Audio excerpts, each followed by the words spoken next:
cobrança de escanteio. 44, segundo tempo, 0-0. Zagueirada na ponte na área. Elvis levantou o cruzamento, toque de cabeça, gol!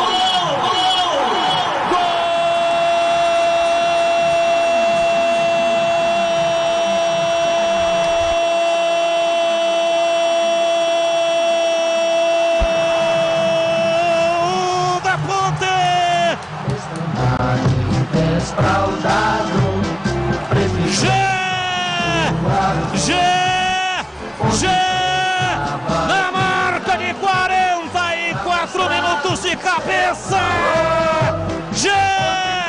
mesmo sabendo que precisaria transpor insondáveis abismos, conseguiu, na base da testada, desvendar o mistério do derby.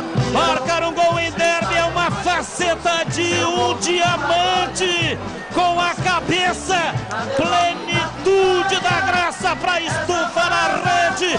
Protagonista robusto, uma experiência imersiva de proporções épicas. O gol do derby está paternizado. De cabeça, mandou a bola no fundo do gol e ela fez.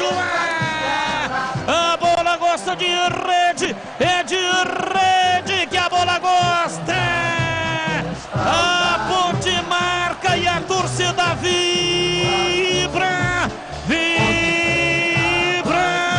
da pele até o osso. Gol da Macaca, examada Ponte Preta.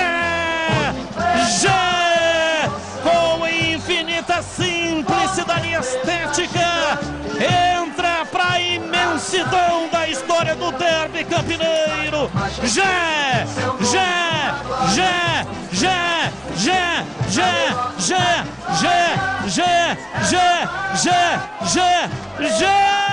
Camisa 19.